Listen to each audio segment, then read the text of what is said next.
Face करनी पड़ रही है और आगे भी फेस करनी पड़ेंगी। ये कोई ऑब्वियस चीज़ है बिकॉज़ अगर आप नौजवान हैं और आप बेरोज़गार हैं, आप घर पे बैठे हैं, तो आपके लिए बहुत सी समस्याएँ आपके लिए हैं और बहुत सी समस्याएँ।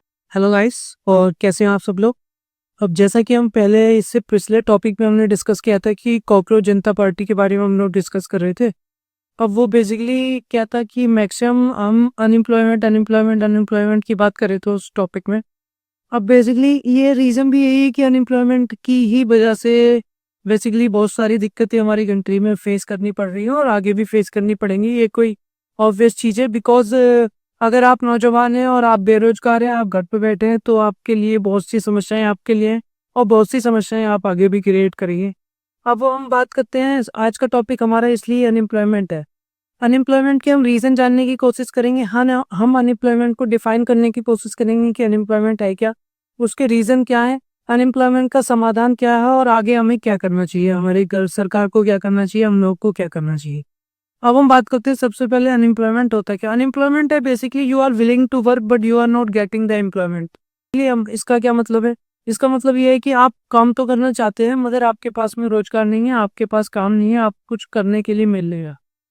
अब मैं एक छोटा-सा हम डेटा पे बात कर रहे हैं। डेटा को बताने का मेरा थोड़ा-सा मोटिव ये है कि आप लोग जानें कि कितनी गंभीर समस्या है और इस गंभीर समस्या का समाधान करना क्यों आवश्यक है। अब एक डेटा का ये है कि लग एप्रॉक्स 60% जो यूथ है हमारा, वो अनएम्प्लॉयड, हम कहेंगे अनएम्प्लॉयड है। और क्या होता है कि एवरी ईयर जो हमारे पास आउट होते हैं, जो एम्प्लॉयमेंट के लिए एलिजिबल जो कैंडिडेट्स हैं या यूथ है जो पास आउट होता है, उसमें से अप्रोक्स 40% यूथ ऐसा है जो या तो एम्प्लॉयमेंट नहीं पा रहा है या फिर उसकी क्वालिफिकेशंस के अकॉर्डिंग बेसिकली क्या है कि उसको मीनिंगफुल एम्प्लॉयमेंट नहीं मिल पा रहा है। अब हम बात कर लेते हैं कि अनएम्प्लॉयमेंट की इतना ये भयावह स्थिति है तो इसके रीज़न क्या है।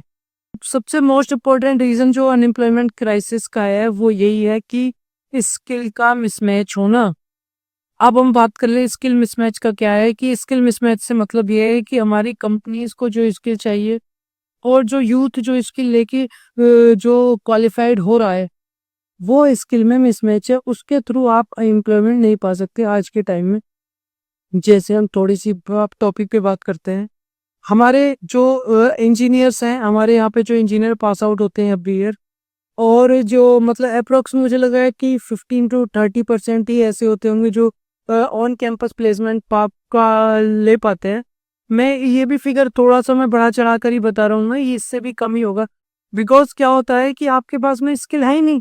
आप लोगों के पास में, हमारे कॉलेजेस में अच्छी लैब्स नहीं है, हमारे कॉलेजेस में R&D की फैसिलिटीज नहीं है, हमारे कॉलेजेस में आगे कंपटीशन के लिए कोई किसी तरीके का स्कोप नहीं है। We are just going giving money, they are taking huge amount of money and we are getting degrees in return. Just हम क्या हो रहे हैं कि यार डिग्री बनते जा रहे हैं, हमारे पास में डिग्री है और हम बेरोजगार हैं। बिकॉज क्या रीजन है कि हमारे पास में स्किल नहीं है। स्किल, अब इसमें अब हम आगे बात करेंगे इसके लिए क्या समाधान है।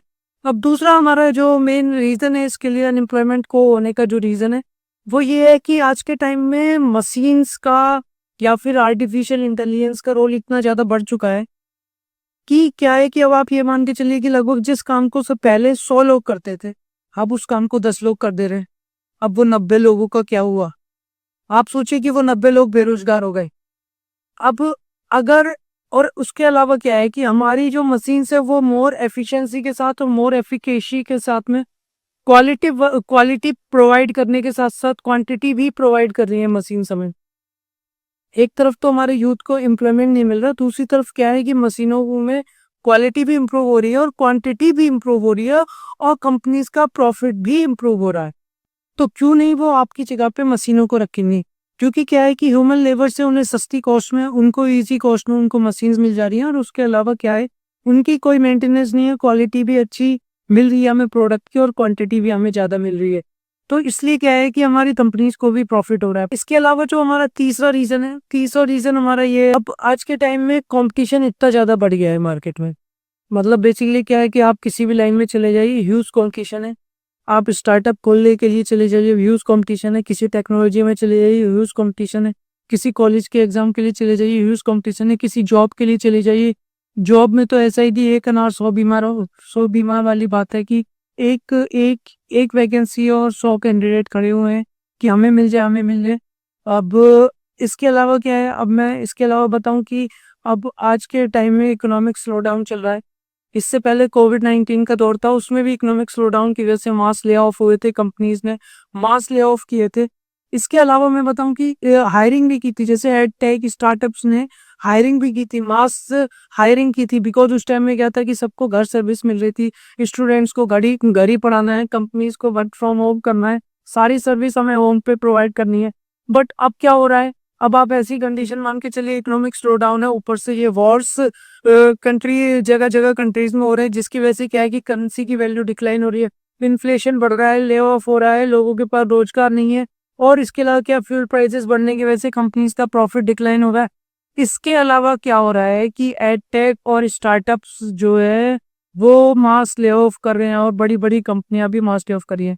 इसके अलावा एक और रीजन होता है कि ये हमारे यहाँ पे कुछ नेपोटिज्म और फेवरेटिज्म की वजह से भी अनएम्प्लॉयमेंट थोड़ा सा ये मैटर करता है। क्या है कि हम अपने चाचा ताऊ भांजे भतीजे, अगर हमें कोई ऐसा बंदा मिल जाता है तो हम उसकी जगह पे एक स्किल्ड जो एक जिसने पढ़ाई की, मेहनत की, और उसने के बाद में उसके पास में स्किल है, बट हम उस बंदे की क्या है स्किल को लगा कर हम नेपोटिज्म या फेवरेटिज्म की तरफ को प्रेफर करते हैं। ये तो हो गए हमारे मास, मतलब बेसिकली जो मोटे मोटे रीजंस की जिसकी वजह से ये अनएम्प्लॉयमेंट क्राइसिस हमारे देश में है। इसके अलावा हम बात करते हैं कि अब हम इसका सॉल्यूशन कब प्रोवाइड कर सकते हैं। सबसे पहला सॉल्यूशन तो यही है कि कंपनीज एंड अकेडमिया का कोलैबोरेशन होना चाहिए, जिससे क्या है कि जो रिक्वायर्ड स्किल्स हैं वो प्रोवाइड की जा सके, जिससे हमारा यूथ क्या हो, अनएम्प्लॉयड ना रहे, स्किल्ड यूथ आए। स्किल्ड यूथ आएगा तो हमारे यहाँ पे ही अनएम्प्लॉयमेंट की क्राइसिस दूर होगी। एफडीआई के नॉर्म्स को इजी करना चाहिए, ताकि बड़ी बड़ी कंपनियां हमारे यहाँ पे आए, देश में आए, नए नए उद्योग लगाएं, लोगों को रोजगार दें, और उससे क्या होगा कि हमारे यहाँ पे अनएम्प्लॉयमेंट की क्राइसिस है वो थोड़ी बहुत इस तक कम हो सकती है। इसके अलावा स्टार्टअप को प्रमोट करना चाहिए, लेबर पॉलिसीज को थोड़ा सा हमारी को लेबर जो लॉ है हमारे यहाँ पे उनको थोड़ा सा नॉर्म को ईज करना चाहिए, ताकि कंपनियां और ज्यादा लेबर को हायर कर सकें। क्या होता है कि जब स्ट्रिंजेंट लेबर लॉज होते हैं तो कंपनियां आपको रिक्रूट करने से बचती हैं, बिकॉज क्या होगा कि if company want to lay off you, then we they can't easily lay off you. ये दिस इज ऑल्सो इम्पोर्टेंट, ये भी जरूरी है कि वो ले ऑफ इजीली ना कर पाए, बट ये भी जरूरी है कि वो कंपनीज हायर करे, एटलीस्ट हायर तो करें। बट अगर हायर करने से ही बचेंगी तो हमारे यहाँ पे तो ये है ना कि बेसिकली एम्प्लॉयमेंट ये घटता ही चला जाएगा। इसके अलावा हमें आर&डी को प्रमोट करना चाहिए। आर&डी प्रमोट होने की वजह से नई नई चीजें आएंगी, देश में नई नई टेक्नोलॉजी आएगी, नए नए लोगों को रोजगार मिलेगा और लोगों को एम्प्लॉयमेंट मिलेगा। इसके अलावा हमें क्या करना चाहिए कि हमें आपका यूथ को टैक्स से भी बनाना चाहिए। इसके अलावा हमें इंक्लूसिव पॉलिसीज को प्रमोट करना चाहिए, जिसमें महिलाओं का रोल हो, लोग को जो कम पढ़े लिखे उनका रोल हो, ज्यादा पढ़े लिखे उनका रोल हो, कोई कोई इकोनॉमिकली वीकर लोग हैं उनका रोल हो, सबको इंक्लूसिव पॉलिसी हमें प्रमोट करनी चाहिए। अब हम बात कर लेते हैं कि देर सभी अभी आज के टाइम में ये कहा जाता है कि 21वीं सदी भारत की सदी है, बट भारत, सबसे पहले मैं आपको ये बताऊं कि 21वीं सदी भारत की सदी क्यों है, ये क्यों कहा जाता है। क्योंकि हमारे यहाँ पे क्या है कि ये हमारे यहाँ पे डेमोग्राफिक डिविडेंड डिविडेंड का फेज है। डेमोग्राफिक डिविडेंड से क्या मतलब है, डेमोग्राफिक डिविडेंड से मतलब ये है कि हमारे यहाँ पे जो मोर देन 50% यूथ है वो ये 30 to 60 की एज ब्रैकेट में है, 30 to 60 एज ब्रैकेट में होने की वजह से इंडिया को ये एज है कि उसके पास में एम्प्लॉयमेंट देने के लिए मैक्सिमम यूथ है, उसके पास में खर्चा करने के लिए मैक्सिमम यूथ है, जिससे क्या होगा उसकी इकोनॉमी बढ़ने के चांसेस हैं। बट ये डेमोग्राफिक डिविडेंड भी जब भी डेमोग्राफिक डिविडेंड होगा अगर हमारे पास में यूथ के पास एम्प्लॉयमेंट होगा, कुछ करने के लिए होगा। अगर एम्प्लॉयमेंट नहीं होगा तो देश में क्या हुआ, देश में हमारे पास डिफरेंट डिफरेंट टाइम के क्राइम्स बढ़ेंगे। क्राइम क्योंकि क्या है कि अगर कोई यूथ एम्प्लॉयमेंट नहीं पाएगा तो कैसे मतलब खाने के लिए चाहिए, रहने के लिए चाहिए, खर्चा करने के लिए चाहिए, पैसा कहाँ से आएगा, लोगों के पास में पैसा कहाँ से आएगा, क्राइम्स बढ़ेंगे, लोग हमारे देश में मतलब क्या बोलते हैं, लॉ एंड ऑर्डर की सिचुएशंस खराब होने लगेंगी, और ये डेमोग्राफिक डिविडेंड डेमोग्राफिक डिजास्टर में कन्वर्ट हो जाएगा। तो इसलिए क्या है कि गवर्नमेंट को चाहिए कि वो जो आर&डी को प्रमोट करें, स्टडी और बेसिकली क्या एकेडमी और टेक्नोलॉजी, एकेडमी और कॉलेजेस का, या बेसिकली एकेडमी और इंडस्ट्रीज का कोलैब को प्रमोट करें, जिससे क्या हो हमारे यहाँ पे और ज़्यादा इसका एम्प्लॉयमेंट मिले। इसके अलावा क्या है कि टेक्नोलॉजी को प्रमोट करने के साथ साथ एआई और मशीन लर्निंग रोबोटिक्स को प्रमोट करे। इसके अलावा इंडस्ट्रीज को प्रमोट करे। R&D इसके अलावा क्या है कि एफडीआई नॉर्म्स को ईज करे, जिससे क्या है कि लोगों हमारे यहाँ पे टेम्परेरी इन्वेस्टमेंट ना हो के एक परमानेंट इन्वेस्टमेंट आए और इंडस्ट्री सेटअप हो, नॉर्म्स ईजी हो, जिससे क्या हो हमारे देश में डेमोग्राफिक डिविडेंड हो, ना कि डेमोग्राफिक डिजास्टर।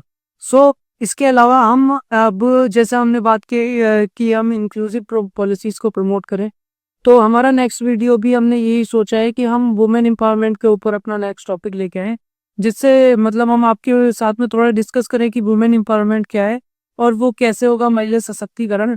तो बाकी इस वीडियो में इस फिलहाल के लिए इतना ही। बाकी थैंक यू। अगर वीडियो पसंद आई हो तो लाइक करें, शेयर करें, सब्सक्राइब करें और थैंक यू।